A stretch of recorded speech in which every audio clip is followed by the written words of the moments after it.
Hey folks, my name is Laura. Welcome to my channel where I dive into the darkest corners of true crime.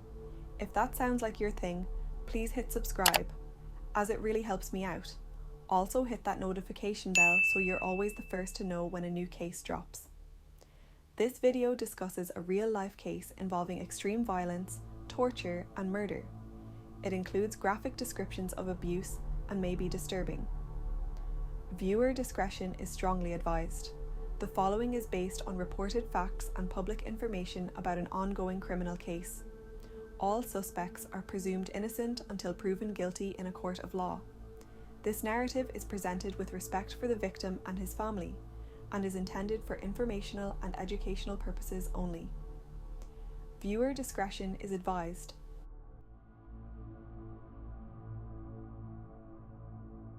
February 2025, upstate New York.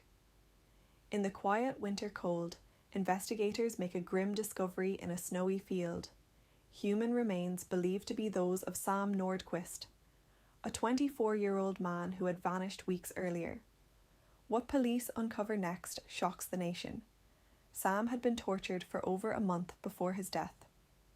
7 suspects are ultimately charged, and the story that unfolds is one of unimaginable cruelty, betrayal, and heartbreak. Today, we explore the tragic case of Sam Nordquist, who he was, how he fell into such danger, the timeline of his disappearance and murder, the suspects and legal proceedings, and the outpouring of grief and anger from the community. This is a story of a young man who moved across the country for love, only to endure a nightmare no one should ever suffer.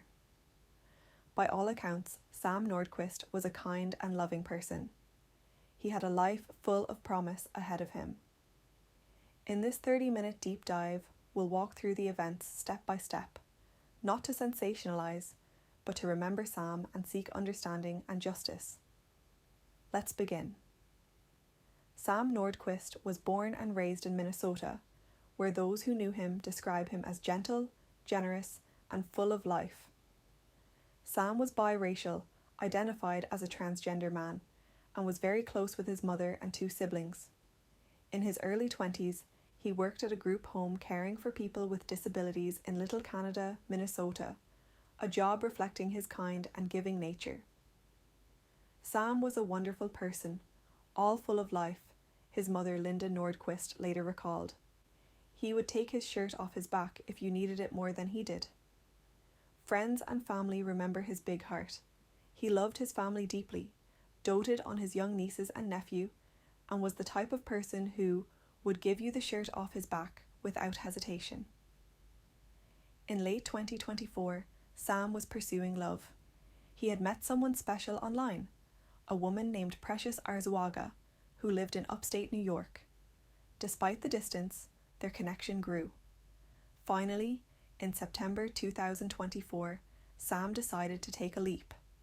He left his hometown of Oakdale, Minnesota, and flew over 1,000 miles to New York on September 28th to meet Precious in person. He even bought a round-trip plane ticket, planning to stay for only 2 weeks and return home by mid-October. However, once in New York, Sam chose to extend his stay. According to his family, he told them he wanted to work on their relationship rather than come home as scheduled. Precious Arzuaga lived near the Finger Lakes region of western New York, and Sam ended up residing with her in a motel in the town of Hopewell, just outside the small city of Canandaigua. This spontaneous decision to stay longer seemed like a romantic adventure for Sam at first, a chance at happiness with someone he cared about. But as the weeks went by, Sam's family began to sense something was wrong. Initially, Sam stayed in touch regularly with his mother and siblings after moving. Then, around the end of 2024, his communication became sporadic and uncharacteristically tense. In fact, relatives later noted that in his final messages, Sam seemed not like himself.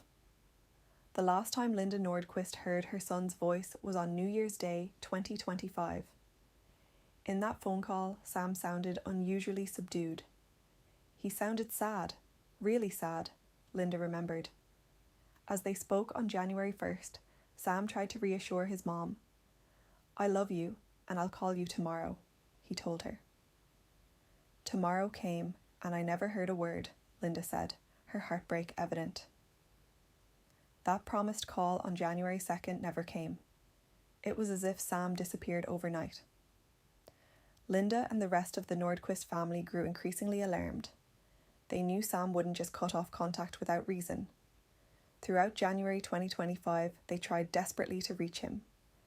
They texted, they called, but got no response. Sensing that Sam could be in danger, the Nordquists repeatedly pleaded with law enforcement in New York to conduct wellness checks on him. Tragically, these early pleas for help were met with indifference. According to Linda, local police declined multiple requests to check on Sam's welfare in the weeks after he fell out of contact. Linda later criticised those officers for failing to act when it might have made a difference, saying they didn't do their jobs to help her son when she begged for assistance. During this period, a haunting detail emerged. An email from the Ontario County Social Services Office in December 2024 indicated that Sam had visited them, expressing that he needed an escape plan, but he never returned for the follow-up. This suggests Sam himself knew he was in trouble and was seeking a way out. It's a heartbreaking glimpse of his final weeks. He was afraid and trying to get help, but ultimately, help didn't reach him in time. Back in Minnesota, Sam's family could only wait and hope for news. They filed a missing person report in their area, and by early February, more people were becoming aware that Sam was missing. For the Nordquists, each day of silence was agonizing. The vibrant young man they knew, who loved to joke around and never missed his sister's kids' birthdays, had seemingly vanished off the face of the earth. Little did they know the nightmare that was unfolding in that motel room in New York. January 2025 turned into a month of uncertainty and dread for Sam's loved ones. Unbeknownst to them, as the new year began, Sam Nordquist was not free to call or leave. Authorities later determined that from early January 2025 onward, Sam was held captive against his will. What Sam had hoped would be a loving stay with his girlfriend instead became an imprisonment. It's believed that beginning in early December 2024, or at least by the start of January, Sam was subjected to a prolonged campaign of physical and psychological abuse at the hands of multiple people. For weeks, he endured horrors out of sight while his family's worries intensified back home. As January progressed with no contact from Sam, his family's fear turned into panic. Finally, on February 9th, 2025, after nearly 6 weeks without a word from him, the Nordquist family took decisive action. They filed a missing persons report with police in Canandaigua, New York, near where Sam had been staying. This report immediately spurred the New York State Police to act. That same day, February 9th, troopers went to Patty's Lodge Motel in Hopewell, the last place Sam was known to live, to perform a welfare check. What officers found at the motel only deepened their concern. Sam's room at Patty's Lodge showed signs of violence and cruelty. Investigators discovered clear evidence that Sam had been abused for an extended period inside that cramped space. Authorities have not publicly detailed all the evidence from the motel, but it was enough to indicate a crime of extreme brutality had occurred there. The missing person case quickly turned into something far more sinister, a possible homicide investigation. Following the discovery at the motel, New York State Police urgently expanded their search. Over the next few days, they interviewed witnesses and gathered information from anyone who might know what happened to Sam. Their investigation pointed them to a rural area about 50 miles away from the motel, across county lines. Then, on February 13th, 2025, the investigation took a tragic turn. Human remains were found discarded in a remote field off a road in Yates County, a rural county southeast of Rochester. Authorities had been canvassing the area after receiving leads, and now they stumbled upon a body. Although the remains were initially believed to be those of Sam Nordquist, an autopsy would be needed to confirm the identity. Investigators suspected that whoever was responsible for Sam's disappearance had tried to dump his body in this desolate location to conceal the crime. The very next day, on February 14th, 2025, New York State Police Captain Kelly Swift held a press conference to update the public. She confirmed the worst. Evidence and witness statements indicated that Sam Nordquist had been tortured for weeks and killed, and that multiple suspects were in custody. Swift's voice wavered with emotion as she described what the investigation had uncovered. Our investigation has revealed a deeply disturbing pattern of abuse that ultimately resulted in Sam's tragic death, Captain Swift announced. Based on the evidence gathered, police determined that from early December 2024 to February 2025, Sam was subjected to repeated acts of violence and torture in a manner that ultimately led to his death. In other words, for over a month, roughly the entire time Sam was in New York, he had been trapped in a living nightmare. Captain Swift also revealed that 5 individuals had been arrested in connection with Sam's death as of that date. She listed their names and charges, signalling that justice was beginning to turn its wheels. We will delve into the suspects in the next segment. It was a shocking development. Not one but a group of people had allegedly conspired to hold and brutalise Sam. Investigators now had a clearer picture of the timeline of Sam's final days. It appeared that Sam likely died around February 2nd, 2025. That's the date authorities would later cite as his probable death. In other words, by the time his family filed the missing person report on Feb 9, Sam had already been dead for about a week. After his death, the perpetrators allegedly transported his body from the motel in Ontario County and dumped it in Yates County, abandoning him in a frozen field in hopes that no one would find him. But their attempt to hide the crime failed. Sam had been found, and now investigators were determined to hold those responsible accountable. For Captain Kelly Swift, a veteran officer, this case was unlike anything she had ever seen. Speaking to reporters, she did not mince words about its severity. In my 20-year law enforcement career, this is one of the most horrific crimes I have ever investigated, Swift said somberly. Coming from a seasoned state police investigator, that statement underscored the sheer brutality of what was done to Sam. The community was horrified. Many struggled to comprehend how something so cruel could happen in their midst.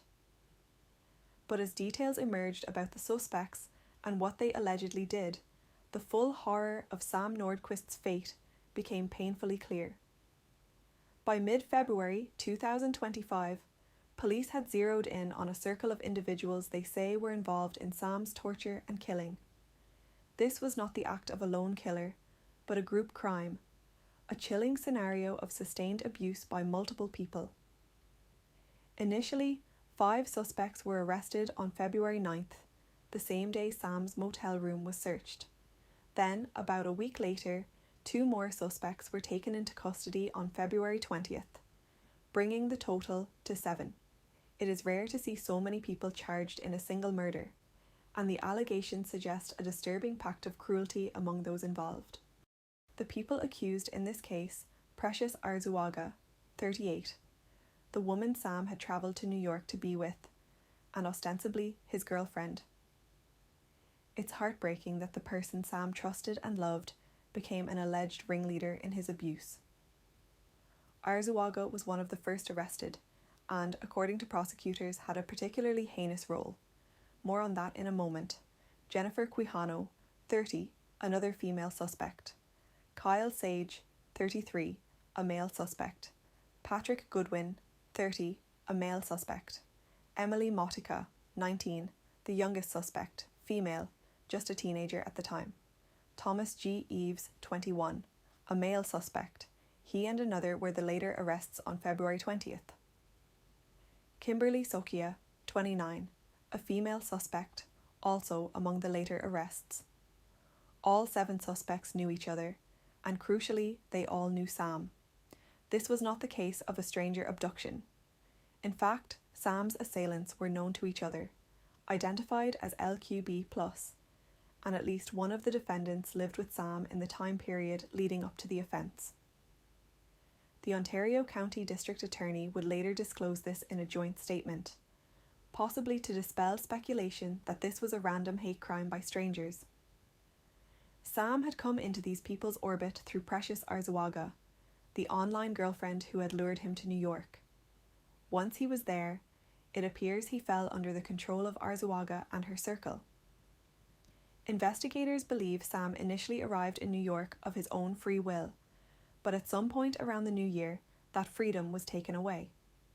He was essentially held captive by the suspects from January 1st until his death on February 2nd. The initial charges filed were second-degree murder with depraved indifference, a charge in New York law indicating a reckless disregard for human life. But as evidence mounted, prosecutors decided that wasn't enough. On March 5th, a grand jury upgraded the charges to first-degree murder, specifically under a subsection of the law that covers torture killings. Ontario County First Assistant DA Kelly Wolford explained in a news conference that this is New York's most significant and serious charge, one that can carry life in prison with no possibility of parole. It's a rare circumstance where we stand before you and charge this subdivision of murder in the first degree, where it alleges that somebody was tortured to death, Wolford said. This charge requires prosecutors to demonstrate that all 7 defendants participated in the mistreatment of Sam, and significantly, that the acts were committed with intent rather than impulsively. According to Assistant DA Kelly Wolford, if capital punishment were still legal in New York, this case would likely have met the threshold. If the death penalty were on the table, this would have been a death penalty eligible charge. Beyond the charge of first-degree murder, the March indictment included 11 additional counts.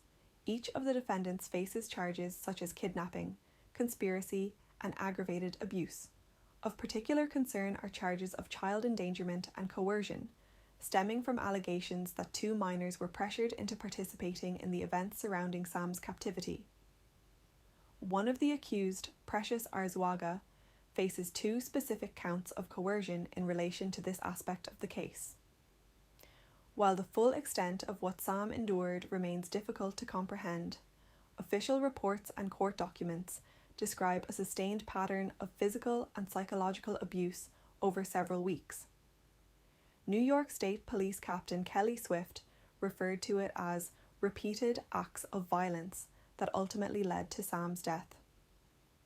During a public statement, Assistant DA Wolford cited portions of the indictment outlining the conditions Sam faced, including being physically restrained, isolated from communication, and denied basic necessities. These details serve to illustrate the extreme suffering he experienced, and why the case is being treated with such gravity by prosecutors and the wider public alike. Consider the gravity of what Sam endured. According to prosecutors, he was subjected to ongoing mistreatment that stripped him of his dignity and safety. The accused are alleged to have used various household items to inflict harm, and investigators described a prolonged period during which Sam was isolated, denied basic care, and dehumanized. Reports state that he was deprived of food and water, his movements restricted, and that his efforts to seek help were forcibly silenced. In the final days, additional substances were reportedly used against him in ways that would have caused severe physical distress. These actions, repeated over several weeks, ultimately led to his death. It is a level of cruelty that defies understanding, especially considering the accused were not strangers, but individuals Sam knew and trusted. This case has been described by law enforcement as one of the most disturbing they have ever encountered, underscoring both the brutality of the crime and the importance of justice being served. Captain Swift said the evidence indicated Sam was abused by multiple individuals prior to his death. This suggests that several or all of the suspects took turns or collaborated in torturing him. It wasn't one person doing this while others watched helplessly. It was a group activity. The indictment indeed alleges that all 7 defendants actively participated. Perhaps they egged each other on. The presence of 2 young children as alleged, makes it even more appalling. These suspects not only brutalised Sam themselves, they also involved innocent children in the violence. Wolford, the prosecutor, was visibly disturbed by this aspect. To have two children have to participate in the beating of another human being.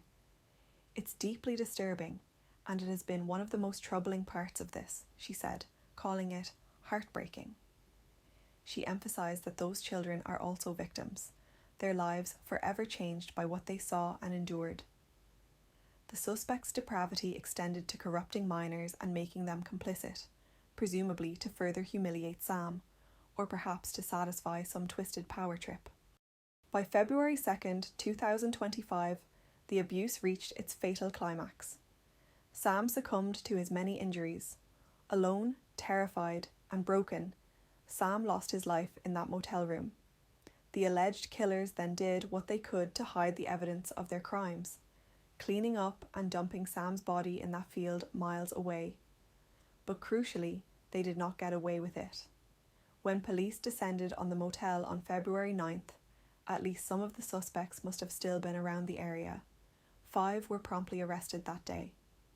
It's possible they were caught at or near the crime scene, or they may have been rounded up through quick detective work and witness tips in the following days. Either way, the law closed in fast. Within 10 days of Sam being found, all 7 suspects were in custody. Let's name them once more clearly, as these names will likely be heard again as the case moves to trial. Precious Arzuaga, Jennifer Quijano, Kyle Sage, Patrick Goodwin, Emily Motica, Thomas Eves, and Kimberly Sokia. They range in age from 19 to 38. At least 2 of them, Goodwin and Sage, have prior criminal records. Goodwin for a past child sexual abuse conviction in 2015, and Sage for prior larceny and other charges, which perhaps hints at their backgrounds. But whether any of them had a history of violent behaviour toward adults is unclear. What is clear is that together they are accused of a truly nightmarish crime. As of the latest updates, early 2025, all 7 suspects have been arraigned in court. In March 2025, they appeared before an Ontario county judge to hear the formal charges against them. Each of them entered a plea of not guilty. This means the case will proceed through the court system toward a possible trial, unless any of the defendants change their plea or reach a deal later. For now, they remain in custody. A judge ordered them held in jail, given the severity of the charges. There is no indication that any of them have been released on bail. In fact, with first-degree murder charges, it's likely they are held without bail. 7 people who Sam Nordquist thought were his friends, including the woman he loved, allegedly turned on him in a horrific betrayal. They are accused of torturing him for pure sadistic pleasure and ending his life in an act of cruelty that defies comprehension. As we move on, we'll discuss how the legal proceedings are unfolding and how the community has reacted to this devastating crime. The legal aftermath of Sam Nordquist's killing has been swift and is still ongoing. In the 2.5 months since the crime came to light, prosecutors have been working diligently to build their case against the 7 defendants. Here's what has happened so far on the legal front. Shortly after the arrests in February 2025, the Ontario County District Attorney's Office initially charged the suspects with second-degree murder, as mentioned. However, by early March, a grand jury was convened to review evidence for elevated charges. On March 5th, 2025, the grand jury returned an indictment on 11 counts against each of the defendants. The most significant of these is murder in the first degree, under the torture depraved indifference provision. At a press briefing on March 5th, Assistant DA Kelly Wolford spoke to why they pursued first-degree charges instead of classifying this as a hate crime. There had been public speculation that because Sam was a transgender man and a person of colour, this might have been a hate-motivated attack. But Wolford clarified the prosecution's apese is bigger approach, stating, "We charge the highest count that is available under New York state law, and this seeth an a hate crime." In her view, focusing solely on hate crime motives would limit the scope of the horror. A hate crime would make this charge about Sam's gender or about Sam's race. And it's so much bigger, Wolford said. To limit us to a hate crime would be an injustice to Sam. Sam deserves to have this story told in its entirety. In other words, the prosecutors see this as far more than an act of bias or prejudice. It was a uniquely heinous act of torture that they want to address with the most serious charges possible. New York's first-degree murder, torture charge carries the possibility of life in prison without parole. Wolford noted that it's New York's harshest penalty since the death penalty is not applicable. By securing these charges, the DA's office is signalling their intent to seek the maximum justice for Sam. Alongside the murder charges, the indictment includes kidnapping in the first degree for unlawfully restraining Sam with intent to inflict harm, which is exactly what happened, conspiracy in the second degree for planning and coordinating the crime among multiple people, aggravated sexual abuse, reflecting the sexual assault elements of the torture, tampering with physical evidence or concealment of a human corpse since they moved and hid Sam's body, and endangering the welfare of a child because children were forced into the crime. Wolford highlighted that Arzuaga has the additional coercion charges for involving the 7 and 12-year-old children. Those charges allege that Arzuaga compelled or induced the 2 minors to cause harm to Sam. It's not fully detailed how the children were brought into this, whether they were related to one of the suspects or present at the motel, but the fact that minors were even on the scene has deeply angered both the public and officials. We're here, not just for Sam, but we're here to seek justice for those 2 children, also, Wolford emphasised. As of March 2025, none of the suspects have admitted guilt. During their arraignment in Ontario County Court, each of the 7 individuals pleaded not guilty to all charges. The courtroom was tense. Local reporters noted that even family members of some suspects were present, watching in disbelief at the accusations being read out. Judge Christina Carley presided over that arraignment, which even allowed a camera in the courtroom, indicating the high public interest in the case. The case is now likely moving toward a trial. The prosecution will need to present evidence proving each defendant's involvement and the details of the torture. This could involve forensic evidence from the motel, DNA, blood, etc. Any communications between the suspects, testimony from witnesses, or possibly from the 2 children, though one shudders at the trauma those kids have experienced, and any confessions or statements if they exist. We do know that extensive investigative efforts went into uncovering what happened. New York State Police said that the ongoing physical abuse was discovered only after extensive investigation, implying they had to piece together the timeline through careful police work.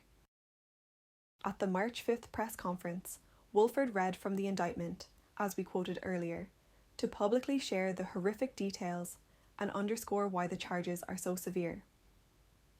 It's rare for prosecutors to lay out so much detail early on, but in this case they likely felt it necessary due to the community outrage and the calls for hate crime charges. By showing the public just how monstrous the acts were, they demonstrated that first-degree torture murder reflects the gravity appropriately. Because Sam was a transgender man and Black, many LGBTQ+ advocacy groups immediately asked if hate crime charges would be added. Wolford's stance was that the torture murder charge encompasses and exceeds what a hate crime charge would address. In her words, "This case is bigger than a hate crime." She elaborated, "Sam was beaten, assaulted, sexually abused, starved, held captive, and we cannot make sense of that. We cannot put that on his gender, and we cannot put that on his race." Essentially, the motive remains somewhat unclear or secondary. The indictment implies the motive was sadistic pleasure, not necessarily bias. The DA's office also pointed out that the suspects were not strangers targeting a trans person, but people within Sam's circle, who themselves were LGBTQ+, as noted. So, legally, proving a hate crime might be complicated, and, as Wolford suggested, might even dilute focus on the sheer atrocity of the crime itself. We will see how activists responded to this reasoning in the next section on public reaction. The Monroe County Medical Examiner conducted an autopsy on Sam Nordquist's remains to officially determine cause of death. While the full autopsy results have not been released publicly, it's likely they found evidence consistent with prolonged abuse, multiple healing injuries, malnutrition, dehydration, and ultimately the acute injuries that caused his death. We know from statements that Sam's body bore signs of severe torture. The autopsy would also have been needed to formally identify the remains as Sam, given the state of the body after being left outdoors in winter. By mid-February, authorities confirmed the remains were indeed Sam Nordquist. As the case proceeds, the suspects will eventually either go to trial, or perhaps some may consider plea deals to avoid a trial and possible life without parole. Given the severity and public profile, one might expect the DA to be very tough in negotiations. The trial, if it happens, will undoubtedly be harrowing, with all those graphic details and possibly the children's involvement being revisited in court. For now, the wheels of justice are turning slowly but surely. Sam's family has been attending court dates, determined to see justice for Sam. At that March arraignment, for example, Linda Nordquist was present, staring down the people accused of murdering her son. Later, when asked about those suspects, she did not hold back her anger. They can rot. They are scum, they are evil. I don't know how somebody can be that evil, Linda said. Her words convey the fury and pain of a mother who has learned in excruciating detail how her child suffered. The legal journey is far from over. The coming months, and possibly years, will involve court hearings, evidence disclosure, and the potential trial. Sam's loved ones have expressed that they will be there every step of the way, to speak for Sam and make sure his story is heard in that courtroom. As we await further developments, one thing is clear. Prosecutors are treating this case with the utmost seriousness, and they have vowed to do everything in their power to secure justice for Sam Nordquist. When news broke of what happened to Sam Nordquist, shock and grief rippled through both his local community in Minnesota and communities in New York. Sam's tragic story resonated far and wide, not only because of the brutality involved, but also because of who Sam was and the broader issues his case touches on. In the aftermath, there has been an outpouring of support for Sam's family, along with outrage, vigils, and calls for action from public officials and advocacy groups. Almost immediately after authorities announced Sam's death, people who knew and cared about him organised vigils to honour his memory. On February 15th, 2025, just days after the discovery, a candlelight vigil was held in Red Wing, Minnesota, the town where Sam had attended high school.